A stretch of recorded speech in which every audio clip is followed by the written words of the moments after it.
welcome everyone. So glad that you could join us at the end of a busy year. It's almost the holiday season. For most of us, it's about a week or so left. So really grateful that you've all made the time to join us for this sort of reflection session, which it is first and foremost, but also, really hopefully fun and exciting exercise where we make some concrete suggestions for ways forward, all under the theme of food system transformations in Southern Africa.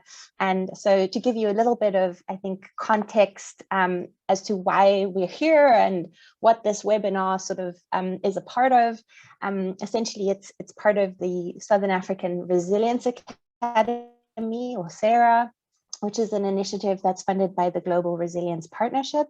And it's coordinated by the Center for Sustainability Transitions at Stellenbosch University here in South Africa, which is where I'm based, and a few of my colleagues here on the call are also joining us from the CST.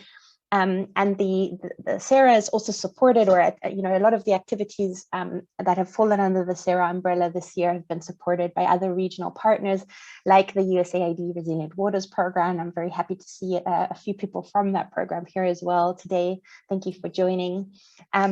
And the main goals really of SARA are to really strengthen regional Southern African expert networks and collaboration in the areas of resilience and development, and to support the co-production and co-development of policy and practice relevant knowledge, and then to enhance the exchange of knowledge across different regions in the Global South. So there's a couple of other academies as well that have been set up, for example, one in Bangladesh, one in Jamaica. And so to really have exchange of knowledge across the Global South regions, but then also knowledge transfer from the South to the Global North.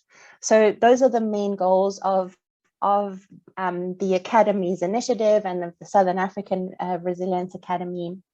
And for the first year of its existence, it started officially in the beginning of 2021. We decided that we would focus on food and food system transformations in Southern Africa as the theme for that year, mainly sort of inspired by a lot of the conversations that were happening this year around food. A lot of that was driven by the UN Food Systems Summit, and so in the sort of first quarter or so of the year, in April, we co-convened an independent regional dialogue that was directly linked and officially linked to the UN Food Systems Summit. And the main convener of that was our partners at the International Water Management Institute, but a lot of other regional partners assisted with that. And we had this dialogue to really think about, not just food systems transformations, but the water, energy, food nexus. And I'll get a little bit more into detail of what that dialogue was about in a minute. But then the second event happened in September, and that was more of a futuring workshop. So thinking around the futures of food in Southern Africa and what food system transformations might look like further down the line. And then this final event today is, like I said, a little bit of a reflection kind of workshop. We're trying to draw out some key insights from the many conversations that have happened around food systems this year, and also pin down some concrete actions that we can take forward into the next year and beyond.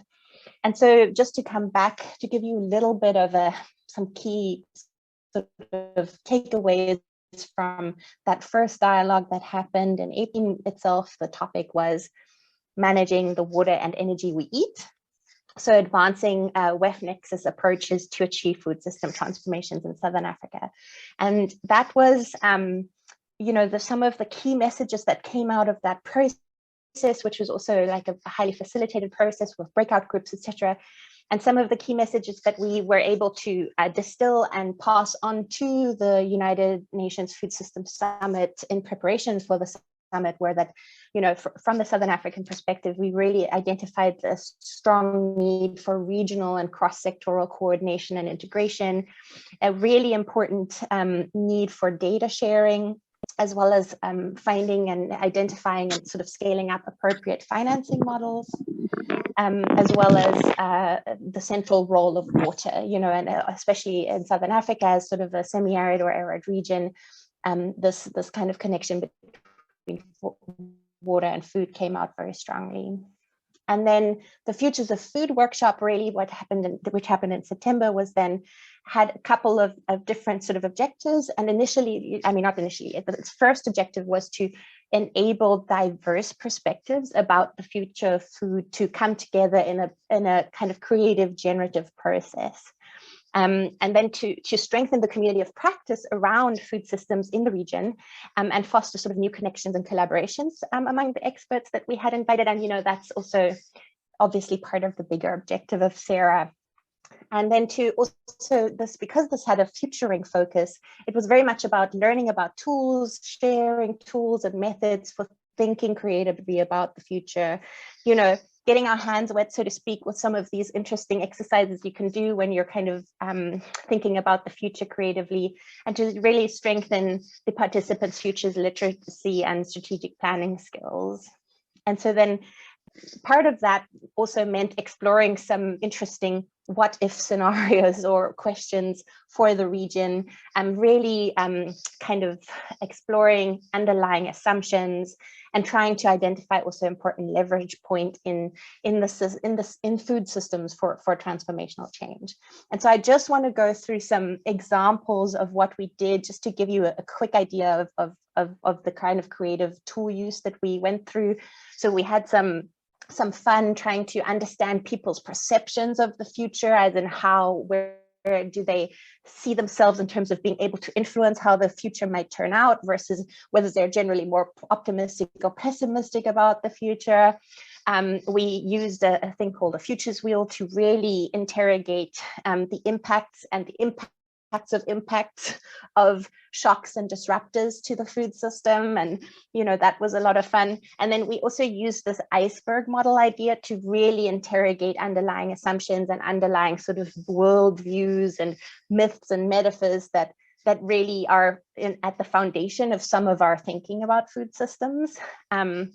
And then finally, using the Three Horizons Network to really think through, okay, so if we have certain preferred futures or sort of ideas of what a preferred future might be, how do we get there? What needs to change? What needs to grow? What needs to kind of fight it out in the middle? And so that was also a really fun exercise, and it led to, you know, some emergent domains of change, or thematic areas, if you will, that we could identify for these preferred futures that we think would be something that we want to work towards in Southern Africa. And these are themes that you will recognize again in a few minutes, well, not in a few minutes, in about 40 minutes or so, when we come to the action matrix, because they're all around technological integration and smart systems. It's about effective collaboration and partnerships. It's about equity, women and youth empowerment. It's about functional and appropriate financing. It's about local, decentralized and diverse value change, and the integration of indigenous knowledge, as well as the sort of like overarching environmentally sustainable food system that we want to achieve, right? And so these are themes that you will see again in the matrix in a moment. And I just mention it here because you can see how they basically emerged out of the previous workshops and are now coming back, so that we can identify concrete actions to actually achieve some of these things. And so then that's today, the third event, and we're going to start with this reflection. And we're super honored and very, very happy to welcome three wonderful panelists to help us reflect on this year's conversations around food systems transformations. I'm going to do very quickly, I mean, you can see it in their bios, you can see it here, who they are, what their roles are. We've got Dr. Dlamini, who's the Executive Director of CODESA here. We've got Vanessa Black, who is the Advocacy Research and Policy Coordinator for BioWatch SA, South Africa here. And we've got Professor Tafadzwa Mabaudi here, who's the Co-Director of the Center for Transformative Agricultural and Food Systems at UKZN. So we're super happy to have all three of them here today to share a few of their ideas and insights. And then after we've had a chat with the panelists, and also we welcome your questions during that, of course, but we'll talk you through how to do that when we get to it. We want to identify concrete actions to help achieve these preferred futures, as I just mentioned, using the action matrix and using some breakout groups. And hopefully I'm seeing also some of these links are being shared in the chat. It'd be great if you could have a look and see if you can open the Miro board, if you can actually navigate around it. You're going to be in a facilitated group. So if you're not managing so well, don't worry about it at all. Your facilitator can help you, but it might help to just try and see if you can navigate there so long. And finally, you know, what we want to get out of this is that we have some kind of report out of not just this workshop, but the whole series of workshops. We're going to produce a policy or insight brief and other kinds of communication materials to be shared next year, and then also not just shared with the participants of the different events, but also more widely in our networks. And that's all happening next year, but I'm going to tell you a little bit more about that at the end of the workshop. So I think without further ado, I think it's time for me to hand over to Emil. Emil is going to also introduce himself, I hope, in a minute. Oh, let me stop sharing actually quickly so that I don't use up the screen. And also not just give over to Emil, but also give the mic, so to speak, to the panelists. So the way that it's going to work is that the three panelists are going to have 5 minutes of time at the beginning to kind of share their insights and reflections. And then Emil is going to take over and coordinate, or moderate rather, sorry, the conversation and the discussion. And you're all welcome to put your questions to the panelists in the chat. But Emil, have I missed anything? Should I be saying anything else at this point? No, I think everything's good. I think we can jump in with the remarks from our panelists, and then I'll facilitate the discussion thereafter. Okay, perfect. So I'll hand it over to you, and then you, oh, Tanya, I see a hand. Tanya, you're on mute. Sorry, just repost. Sorry, Tanya, I can't hear you. Is that just me? Am I back? Am I on? Yes, yes, now you're back. So, Micah, just quickly, the link to the Google Doc link is to the agenda, not to the bio. So while Emil's talking, just quickly fix that for us, please. Of course, I'm sorry. Thank you. Right. Too many Google Docs open. Okay, you to start with the panelist discussion. I think we have, you know, we've introduced the panelists, but they can also speak a little bit more about their role themselves, but then also go straight into their insights and reflections from this year. So I think maybe we start with Dr. Dlamini, and do you want to start your slideshow?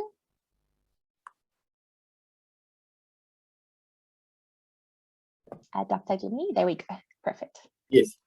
Thank you very much. I don't think I'm going to introduce myself any further than saying I'm from CADESA as introduced.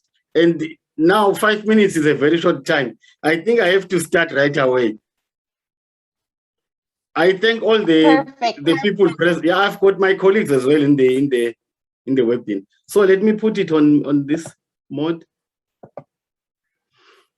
Yes, so I think the first slide now is what WWF has actually observed, which is also what other organizations have observed, that unsustainable food systems have actually ravaged the environment more than any human activity. Then the other issue is these unsustainable food systems have actually accelerated the greenhouse gas emissions as such climate change. So now from the beginning, you can see the effect of and the impact of unsustainable food systems. And it's common in Southern Africa. Then the challenges that may be unique to Southern Africa, but you also find them in other regions of the world. In terms of production, we have got challenges in production. That's why most of the policies now focus on production. We have challenges again when it comes to distribution.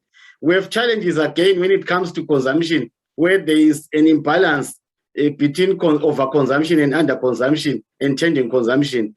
There's also a lot of waste of food in the current food systems. If you look at the food system map, you'll see that there are a lot of challenges in production, distribution, consumption, and waste. That is in Southern Africa. Then when it comes to what Southern Africa is seeking to do to circumvent the challenges, you find that there are some smarter agriculture technologies, some of which are still controversial, like the GM, and then there's the genetic modification, there's crop improvement, which has been there for some time. We have got alternative agriculture systems, which now are predominantly the climate smart agriculture, organic agriculture, agroecology, which is coming up, but is facing a mammoth task against industrial agriculture. Then there are some new incentives for research, development, diffusion, and so on.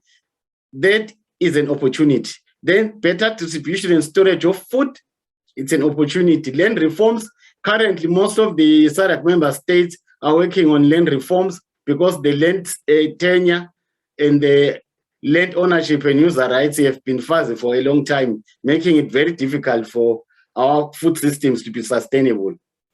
Then in the changes in trade policies, there are some more enabling policies for trade now. Then on another note, there's food aid, which sometimes, as much as it is an opportunity, sometimes it becomes it's counterproductive. But there are opportunities that it comes with, especially on emergence. Then the shift in consumption, trying to make people get into more plant-based diets, that is now trying to reduce the greenhouse gas emissions from livestock. Then when it comes to what transpired in the UN Food Systems Summit, you would find that there was emphasis on national food systems transformation pathways and strategies from countries. There were also regional food system transformation pathways and strategies. Then the action areas in all these was to ensure that food is seen as a right and not only as a commodity, because in the predominant industrial agriculture looks at food as a commodity rather than a right.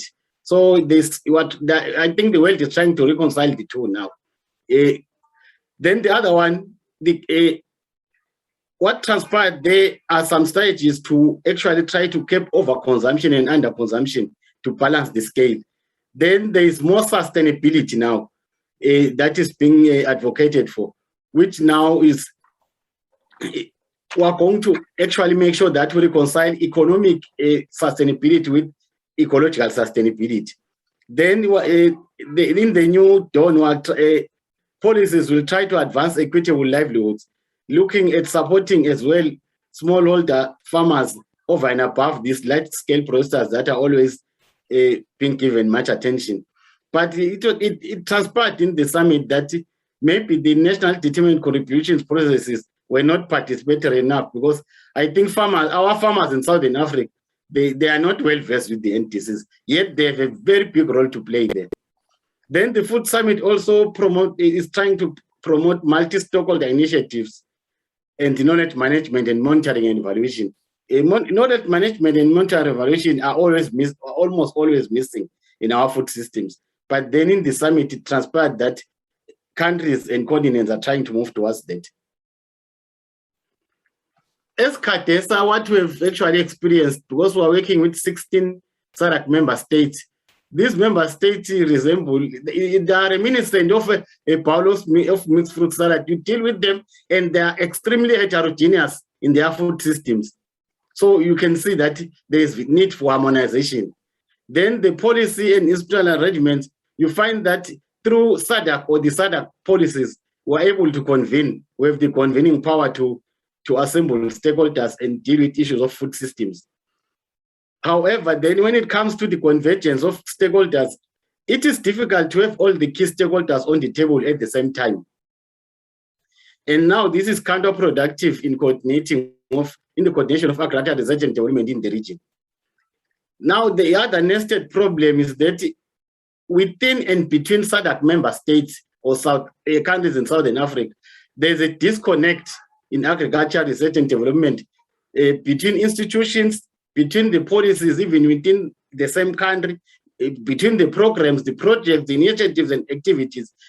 There's no harmony even then. Then we have to try and work with all those situations. But we're not saying we're failing, but we're just trying to highlight the issues that we deal with on a daily basis. Then for success as CADESA, we think appropriate and innovative coordination and collaboration mechanisms are important. Then this comes with a lot of resources, of course.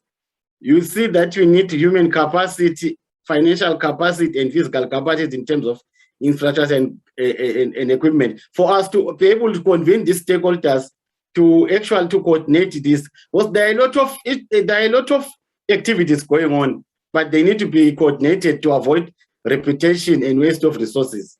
So I think now when you look at the food system map, which I'm not going to get into, you will see how complicated the food system map is.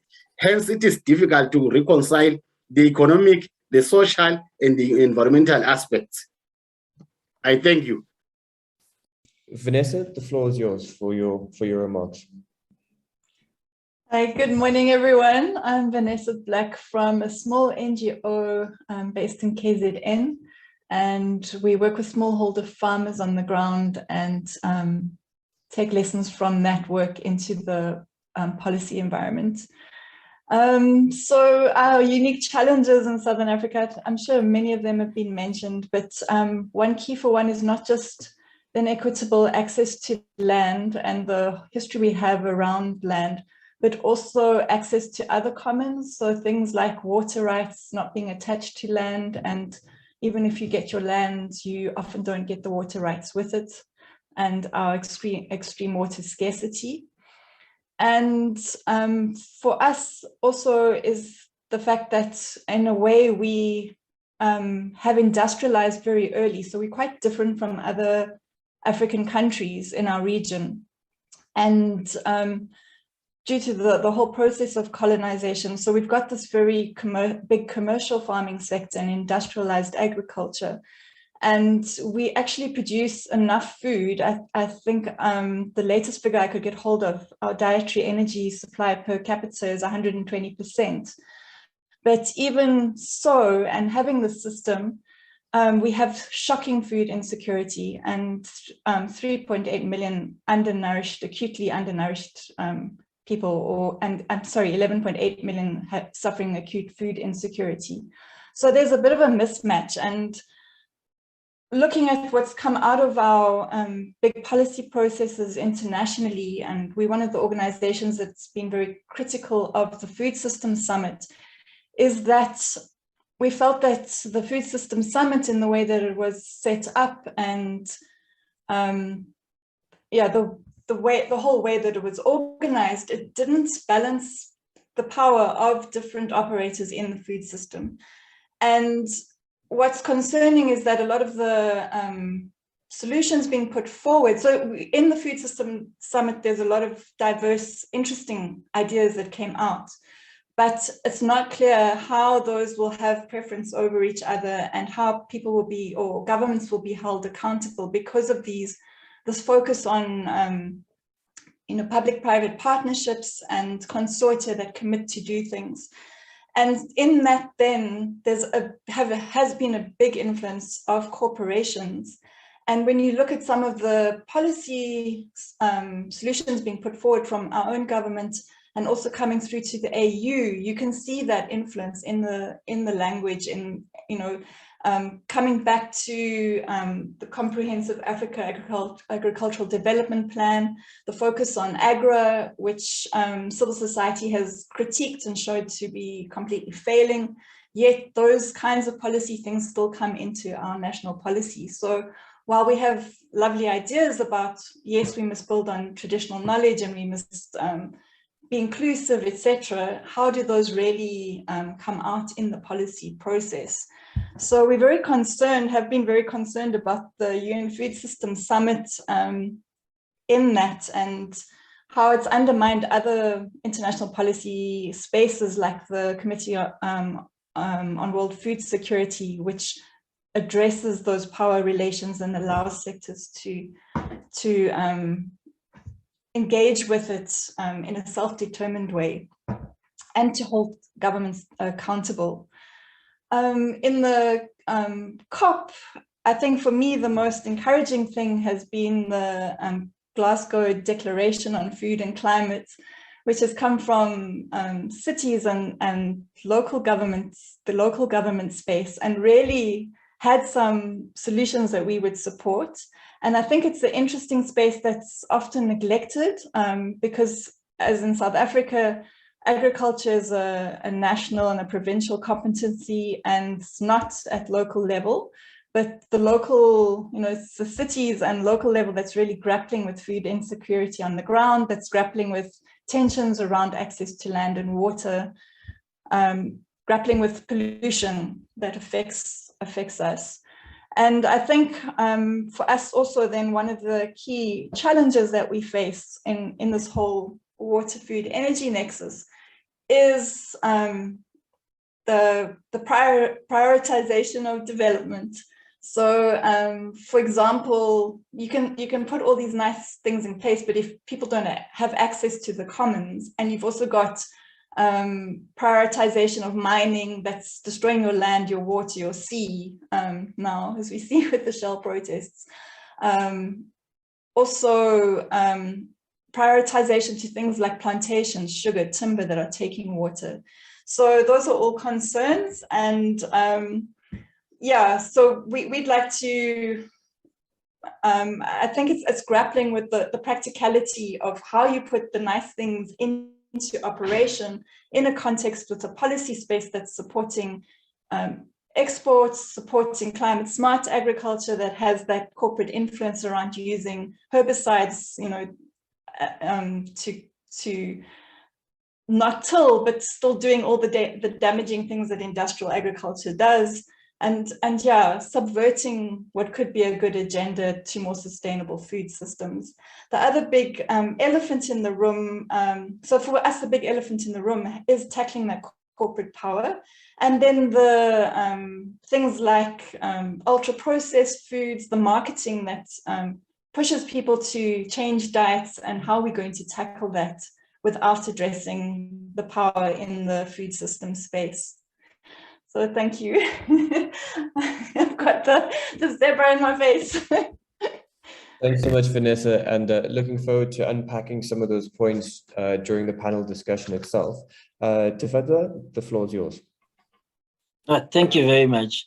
The thing with talking last is, everyone says all the good ideas and then you're left with very little to add. But I think the major thing to sort of like put together what my two colleagues have said is, the unique situation that we find ourselves in Southern Africa is not really unique to where we are. It's global, and what has also been reinforced during the last 2 years and coming into this year is the fact that we are facing systemic challenges, and these are interlinked. And we are looking at, requiring approaches that are systemic and transformative, that mitigate trade-offs and maximize synergies, especially in the food space system. The challenge that we have is, up to now, we have not developed, these systemic approaches or responses. We still have very silo or sector-based responses to the challenges. Dr. Cliff mentioned quite correctly that a lot of the policies are focusing on increasing production, because that is a challenge. So you find we have a lot of production-centric policies, and those then tend to not take into full consideration some of the trade-offs with the environment, biodiversity, people, and health outcomes, which are interlinked and to which production is supposed to be delivering into. You, again, because of some of the challenges that we have in the region, compared to the rest of Africa, Southern Africa has the highest unemployment rate in Africa. Another issue that Southern Africa grapples with significantly is high rates of inequality due to our legacies of apartheid and colonization and so forth. And that exacerbates poverty. So we've got this nexus of poverty, unemployment, and inequality. And what that has also done is to put a lot of policies within a context or a framing of economic development as the primary driver. So again, within that context, you find that other considerations play second or third fiddle to the agenda of economic development to address these triple social ills. So what we end up with is either you've got very production-centric policies that are underpinned by a strong economic incentive. You've got policies that are being driven from a global perspective because of who is funding the agenda, which then creates a disconnect with the local context. You've got the framing of policy happening at national, something that Vanessa was picking up on. And you've got an issue of policy scale mismatch, where the situation in South Africa that we always refer to, the country being food secure at a national level, but you've got rising levels of household food insecurity. So you've got a lot of those disconnects at various scales. And you've got the incoherence in policy, and you've got the silos that are also there and entrenching, and creating multiple trade-offs. And we're not able then to harness the synergies that actually exist, which is where the opportunities are. When we look at unemployment and who is unemployed, you realize that it is mostly youth who are unemployed. So there's an opportunity that exists there in terms of how do we tap into the young people, get them to be productive. What are the areas that they can be productive and contribute to? So there are a lot of opportunities, but we need to start thinking within a systems type of framework. And I think part of the work that in the conversations that you have been driving are around, firstly trying to understand the nature of the system, the drivers in the system, and the relationships, between the different actors and activities, so that we can understand the causal linkages and relationships. What is negative, what is positive, what is reinforcing what sort of relationship. So that is part of it. The second part is to then translate, these concepts and the conceptualization and understanding into now driving discourse at multiple levels, because that is where we start informing policy. The third part is we need to be able to quantify these relationships, because policy now is evidence-based. So we need to start having numbers that support this. And these numbers have to come from integrated indicators that highlight those interdependencies and interlinkages. So, and I think a lot of that has come up in the discussions that have happened throughout the year. Where we have lost out is the context, that the conversations have been at a global level, and we've not been able to really bring our context and situation into those conversations. Thank you. Thanks so much, Tefedwa. So I invite the three panelists to switch on their videos, just because we're going to jump into a brief panel discussion and unpack some of the knowledge and experience and insights that have been shared. I just realized I never actually introduced myself. My name is Emil Harikishan. I'm based here in Johannesburg, and I'm a colleague of Micah's from the Global Resilience Partnership, working in the policy team. I thought before we jump into the panel discussion, I would quickly run through a few insights from COP26, given that GRP was one of the managing partners for the Resilience Hub. And much of what's being said by our three panelists can fit into some of these key messages that emerged out of the Resilience Hub, to just give a sort of a broader global framing around where the conversation on adaptation and resilience was at COP26, noting that there was an unprecedented emphasis on adaptation and resilience at COP. So just to run through them very briefly, and then we'll jump into some more specific questions for our panelists. Some of the key messages that emerged were that locally led adaptation is essential for transformative and equitable adaptation and resilience, and that it's ripe for scaling if the finance can be accessed. And I think a number of our panelists touched on effectively the need for having locally led or contextually driven decisions, policies, etc. And we can unpack that further in our discussion. The second key message was around the urgent need to increase available finance. The third being around transformative adaptation and resilience requiring bridging the gap between knowledge and implementation. And I think there's a few threads to pull on there as well. The fourth being that nature-based solutions are key to transforming risk into resilience.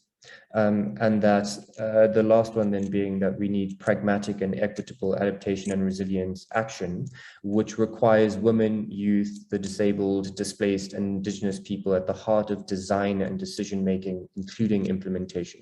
So just to kind of wrap some of the insights from our panelists with some of the broader messages coming out of the adaptation and resilience discussions at COP26, and let's delve in a little bit deeper into that. So Vanessa, you very rightly pointed out some of the criticisms that you've had of the UN Food Systems Summit, one of which I think caught my particular attention is that despite traditional knowledge being acknowledged and emphasized, that it's not very clear as to how this is being incorporated or considered in policies and these discussions, etc. And we've also touched on the fact that there are varying different interests that are influencing the policy space, etc. So I thought I'd start off with you and ask, how can Indigenous and traditional knowledge be better incorporated into food system governance and decision making? Over to you, Vanessa. Okay, thanks. I think the key thing is to involve people, and that's been the frustration that social movements, communities, Indigenous peoples groupings haven't been adequately involved. And that's why, in response to the previous World Food Summit, social movements organized and set up their own organization to discuss these issues from the ground up and then to intervene in the policy spaces of the Food and Agricultural Organization.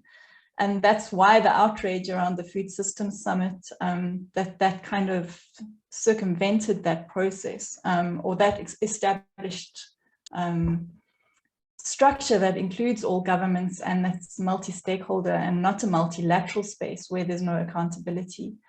So there's a lot of suggestions from the ground through those processes on different food systems issues that go into great detail and that are debated in all the regions around the globe and come into that policy space. So yeah, I think it's really asking people, but I just wanted to give some examples of things that worry us, just that could perhaps help us unpack it. So for example, in our work, seed is a fundamental issue, and the farmers' right to seed, and seed as a commons. And what we've seen in the lead up to the UN Food Systems Summit, for example, was AU positioning around seed harmonization. And it was interesting that Prof. Dlamini mentioned harmonization because there's different forms of it. And what we're seeing is often the words are there, and then what it ends up being and what is happening is processes that are being lobbied by corporates to harmonize seed policy so that they can introduce a seed with plant breeders' rights and biotechnology, etc., and replace farmer seed. And that's fundamentally problematic to women on the ground who are seed custodians, who have seed that is diverse, that is resilient, that's being bred in that place and adapted to the particular climate and the particular culture, etc. And these corporate seeds don't come with that link to local communities and their cultures. Sometimes seed is medicinal, the food that's grown is medicinal, it's not just food. So it's how one supports the systems that are there on the ground and not undermine them through policy. And that's what we're seeing, I think, globally, is this undermining of community food systems and undermining of culture by the constant pressure to globalize diets, to focus on commodity crops. So also in South Africa, the policy around producers of support has been completely refocused to upscaling smallholders into commodity value chains with the inputs and the herbicides, etc. And then that wipes out all the diversity of traditional crops that are nutritious, that enable families to be healthy. And then that burden falls on women once again, who are trying to struggle to make sure that they feed the family and care for them when they're ill, etc. So it's a really complex topic, and I think it's hard. That's why I'm saying there's these nice platitudes of, yes, we must include women and youth, and yes, we must, look at traditional crops and traditional knowledge, but how do you practically support that when you've got all these policies that are undermining it constantly? So that's my take on it. Great, thanks so much, Vanessa. And I think a number of your points kind of lead me into the next question I want to ask, touching on things again that all three of you mentioned. And I'll start off with Cliff on this one, particularly as you mentioned, food as a right and not just a commodity, which springboards quite well from what Vanessa was just talking about. But Cliff, what do you think the role of agribusiness and corporate actors are in building a more sustainable and equitable food system or systems? Noting, of course, that we've touched on various of these different challenges and how the policy space is being influenced, etc. So Cliff, over to you on your thoughts on the role of agribusiness and corporate actors.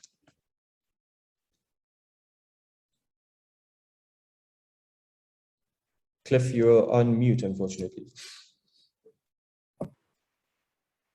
I'm sorry about that. I wanted to say, first and foremost, I want us to appreciate that here at CADESA, we are supposed to be coordinating at regional level. And that means even within member states, our 16 member states. Then what comes into my mind is that in terms of convening our stakeholders, I mentioned it has been very difficult for us to have all the key stakeholders on one table at the same time. And it seems like agribusiness and the corporate sector in agriculture are the stakeholders that are the most difficult to sit on the table with other stakeholders. So the trend at the moment, even though it is politically correct to say include the small-scale farmers, consider women and youth, consider everyone who is a role player in agriculture. But it is a fact that industrial agriculture, which encompasses agribusiness and the corporate sector, is the one that is most supported by our policies. Because you'll recall that most of our countries are seeking economic development. So agriculture is put at the apex, but that kind of agriculture that is put at the apex is the industrial agriculture, the agribusiness, the corporate. The smallholders are lagging behind. And now but I think they have a moral duty and an obligation to uplift the smallholder farmers and the communities. For instance, there are some international NGOs now that are linking smallholder farmers and households to the corporates and linking them to leading agribusiness firms. But the challenge there is that for the smallholder farmers to survive, they have to undergo what we call certification. They have to meet certain minimum standards for them to enter into the value chain when now it comes to proper agribusiness operations. So our farmers need a lot of extension services. They need a lot of financial capacity. They need a lot of human capacity. They lack the infrastructure and the equipment to participate meaningfully and effectively in agribusiness as it is now. There is a need which has been highlighted in many fora. In the previous food summits, it was highlighted we need smallholders, we need households, we need farmers to participate in agribusiness, agri-processing, and all that. But the bottom line, the challenges are now overweighing the benefits for the farmers. Some of them can, even if they attempt, they can't make profit out of it. So it means we still have a lot of work to do in that regard. Thank you. Thanks so much, Cliff. And again, great insights into that. Tefeta, you mentioned a number of very interesting things, and just to pick out a few of them, the fact that policy is being driven by a global agenda. You mentioned, for example, a policy scale mismatch and the need to have to drive discourse at multiple levels. So I wanted to ask you, after talking about agribusiness and corporate actors, is to center it again around the role of government at multiple levels, and what role do you think they play in building sustainable and equitable food systems? So Tefadzwa, over to you for some further thoughts. Yeah, thank you very much. So I think I'm not a governance expert, but I'll speak from a technical perspective. Our understanding is that the role of government is primarily to create and facilitate an enabling environment. And that enabling environment is driven from policies, that is one. The second one is through infrastructure development. And the third one is through incentives, playing in the economic space. So government can be strategic. A lot of the imbalances that we see in the current food system are coming from the role of government. Vanessa is complaining about the disappearance of traditional crops and species. They did not disappear accidentally. There was a system that was put in place that incentivized the production of particular crops, that paid a premium for white maize and not any other type of maize.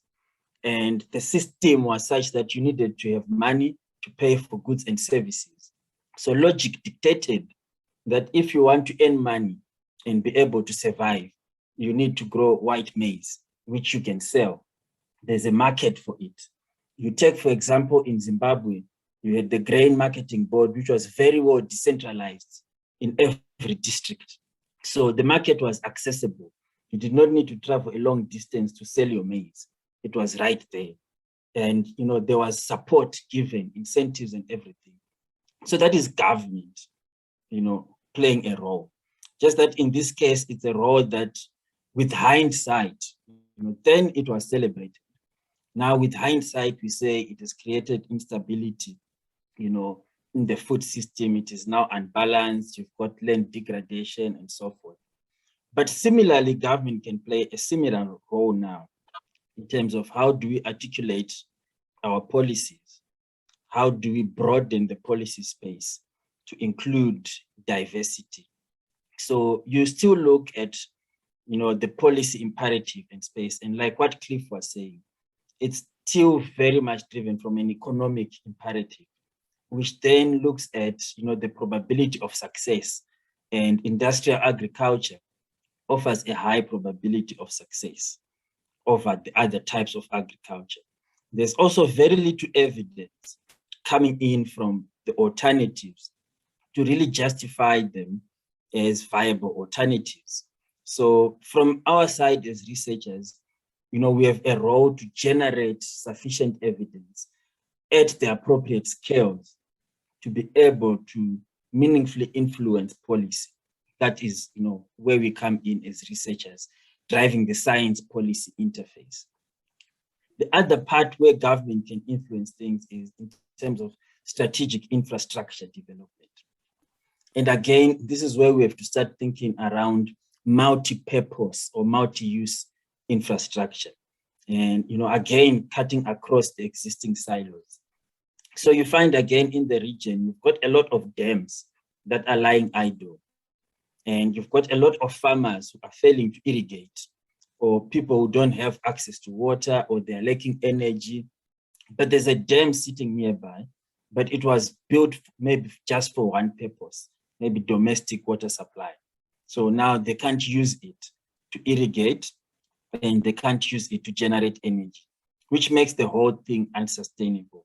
So again, from an infrastructure perspective, government can start thinking in terms of supporting integrated or multi-use infrastructure.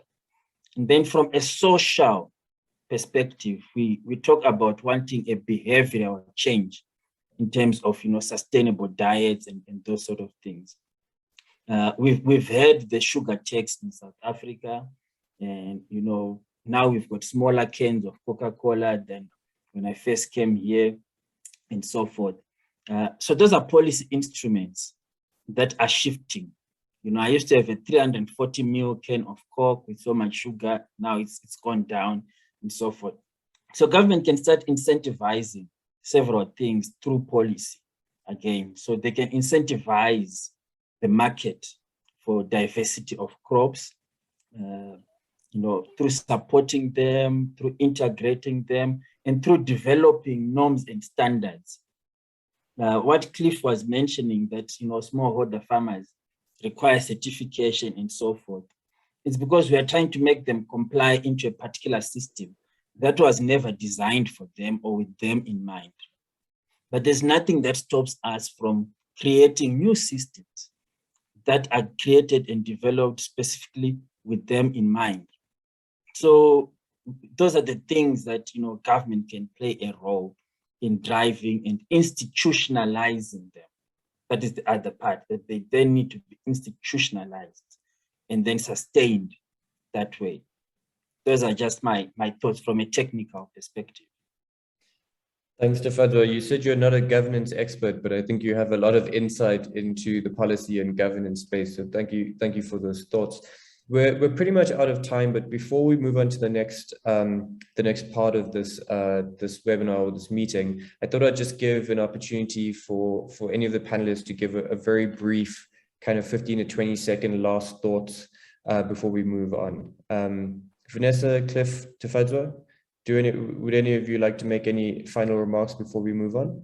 Vanessa, perhaps we could start with you.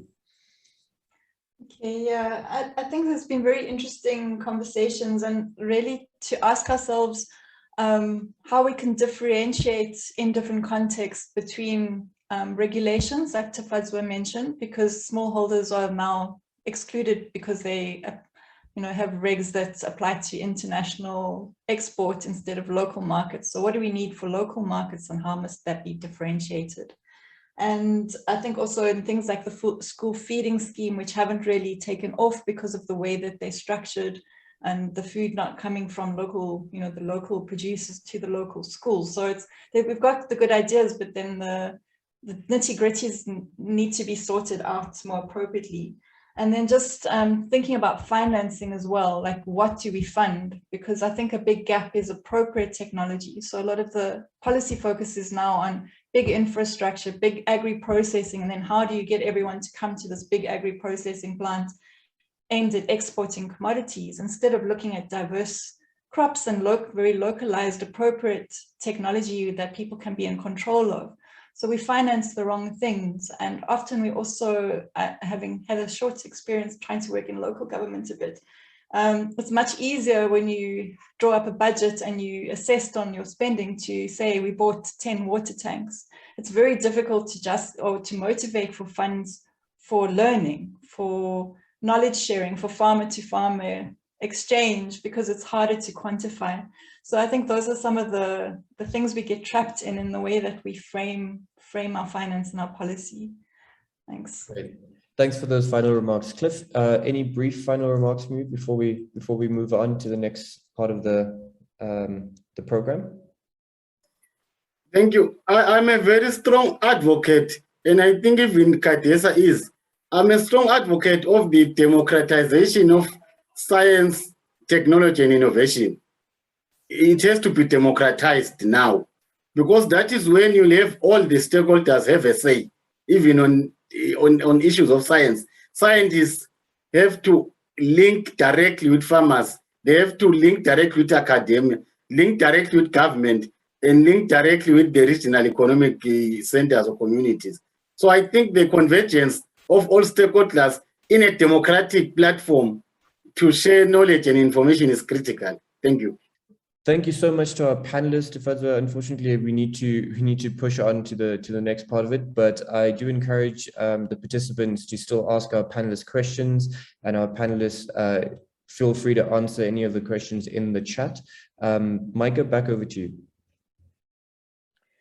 Wonderful. Thank you so much, Emile. Thank you to the panelists, and I'm going to hand it straight on to Tanya. Thank you, Micah. And I am posting a link to the Miro board in the chat box again, because essentially what we have now is all of us have a chance. It's over to you now, to participants.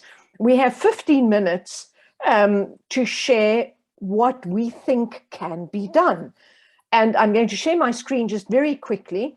This is what you're going to see. when you land in the Miro board page, obviously zoom out. You know, when you land in there, it's all going to be zoomed in and a close. Zoom out and you'll see this. If you've never worked with Miro before, don't panic. You'll be in a group that has an experienced facilitator. I can see many of you signing in there already. What we're going to do, and it's literally, I'm zooming in a bit here now, is we're going to brainstorm who can do what, where, when, how, and with what resources. So if you have a resource thing, make a second sticky, but essentially keep it on sticky notes. So short and sharp, who can do what to make these, help make these preferred futures, food futures. There, I can take that. And so it's how do we change the system? Tafatsua was talking so beautifully about it's a systemic change that's needed. And zooming in, you'll see along the top here, this came from the previous sessions. These are those domains of change where things can go either one way or the other way. And we're saying this is going to go in a way of change. So technological integration and smart systems, very strong technology kind of thing to change the food system, effective collaboration and partnerships, equity in food systems, women and youth empowerment, appropriate and functional financing. So here you can see there's 7 of them, these sort of preferred bits, areas that we're imagining that came out of the second session. And then along the bottom, along the side here, going down from top to bottom, you can see government officials and policymakers, SADC and regional bodies. Somebody starting already. Don't start yet, please. You're going to go into groups in the next 30 seconds. But here you can see who are some of the people that can do things. Now, there's one golden rule. One golden rule. If you don't follow it, we're going to be autocratic and delete your sticky. You have got to use an action verb, please. And action verb it's the do verbs, okay? So deploy, allocate, develop, fund, make available, implement, train. It's that kind of thing, all right? And there are many, many more of these action verbs. You're going to have much better ones than the little example there, but you've got to use an action verb. So each of you will be in a little group with an experienced facilitator. Call out your stickies if you can't type them yourself. It's very easy to type them yourself. All you do is you click on a sticky, double click on it, and you'll be able to start typing. And then you drag your little sticky to where you want it. Or you can drag your sticky, then double click and start typing. Very easy. If not, put it in the chat box. If not, speak to your facilitator. And please ask them any questions. Micah, I think we're ready to press the Zoom go into groups button, unless there's something I've forgotten. I have forgotten something. As soon as we've done this, after 15 minutes, we're going to have to work quickly. So it's an idea brainstorm, but it has to have an action verb, okay? And when we're done, we're going to have a chance to just stand back, read all the different stickies, and we're going to have a chance to vote. You can vote for those ones that you really like. And then we reconvene, and Micah's going to take us through next steps. So Micah, over to you, if you can press the groups button. Thank you, Tanya. I'm pressing now, so you'll find yourself in different groups. See you on the flip side.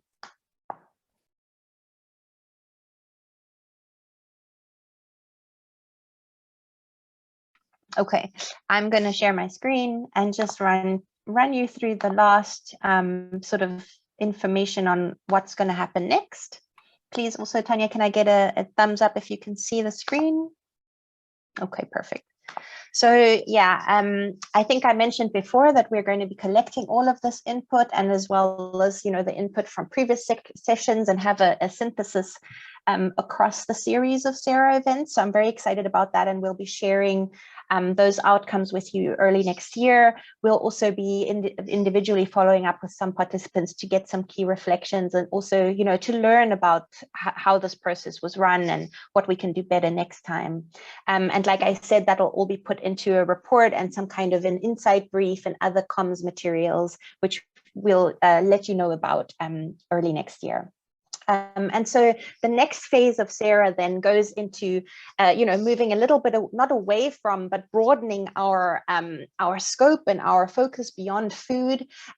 So we've actually put out a call for working groups.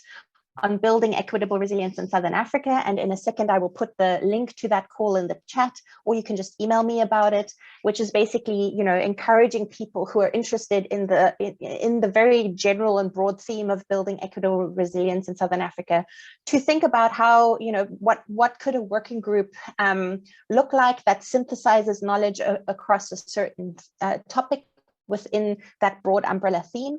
And so I'm very happy to give you more information on that. But as I said, also there's going to be a link in the chat that gives you more information. And so I think at this point, I probably, all I have to do now is to thank everyone a million times for joining. And I apologize for my bad connection of today of all days. And also for, you know, sticking with us at the end of the year for one of the hopefully final webinar Zoom sessions that you have to participate in. And really a big thank you to our panelists as well for making the time, for taking the time to reflect and share their insights with us. And thank you all for joining, and especially also to Nyasha and Emil and Tanya for helping facilitate the session. And I hope to see you all again soon. Bye-bye.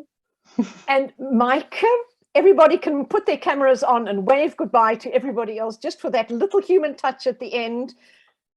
And it is exactly 12:30. It's so important to end these things when we say we end them. Lovely seeing you all. Thank you, Micah. Merry Christmas to everyone. Yes.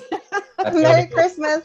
And the horrible little zebra also says goodbye. Thank you.